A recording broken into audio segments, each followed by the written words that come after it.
Saya tak cerita karena saya baca kitab itu banyak sekali. Ini bukan dalam konteks sombong atau takabur, boten.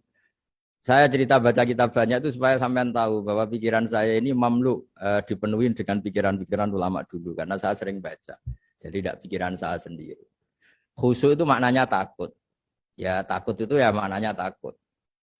Takut itu ya kelas-kelasan. Misalnya saya dipanggil bapak saya. Bahak sini.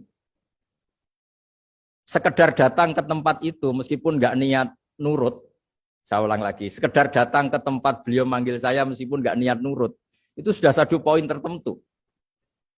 Karena dipanggil terus menghadap itu sudah bagus. Meskipun di hati saya nanti saya bilang nggak mau, saya mau main.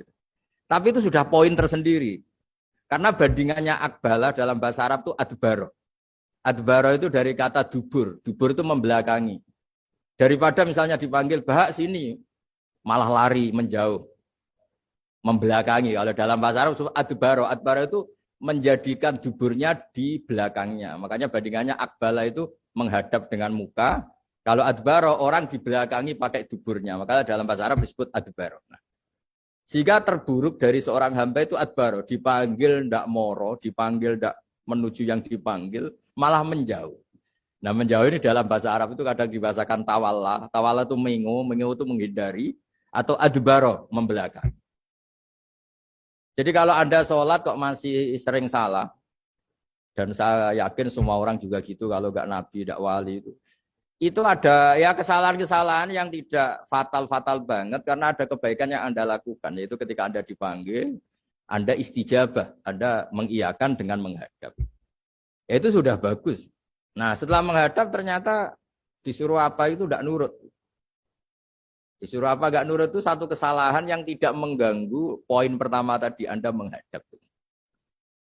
Sehingga banyak cerita di hadis-hadis ada sahabat yang zaman itu tidak soleh-soleh banget. Zaman itu ketika Nabi, saya ini mau sholat ya Rasulullah tapi jangan diminta berhenti dari begini-begini. Beliau menyebutkan sekian kemungkaran sahabat tadi. Nabi komentarnya itu sayan hahumayakul. Nanti kalau sering sholat lama-lama ya enggak begitu. Nah ini kelirunya kita sebagai manusia. Lama-lama juga baik itu kita kira itu terus harus sekarang gitu loh.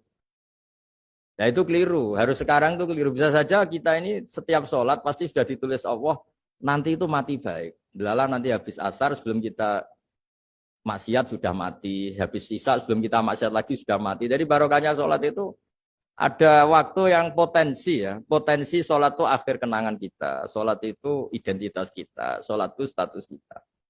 Nah, karena kita sholat itu pakai niat. Niat itu komitmen. Sementara kalau Anda maksiat itu tidak pakai niat. Karena zallah. Zallah itu ya ada niat maksiat. Tahu-tahu mungkin di bis ketemu orang cantik. Terus agak jelalatan. Tapi kan tidak niat. Tapi kalau sampai sholat kan datang ke masjid. Bayangkan diimami ini. Nanti kamu takbir. Nanti kamu baca ini, baca ini. Jadi benar-benar komitmen. Itu status kita.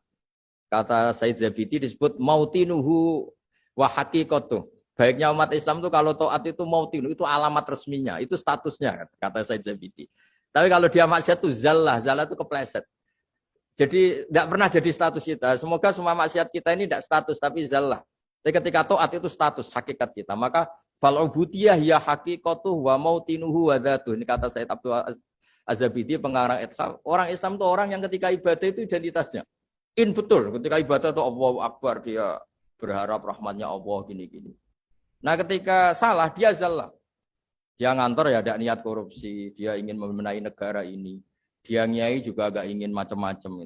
Ya tapi karena manusia terus ada zallah-zallah. Nah semoga semua kesalahan kita ini zallah. Zallah itu ya cara Jawa kepleset, tidak mental.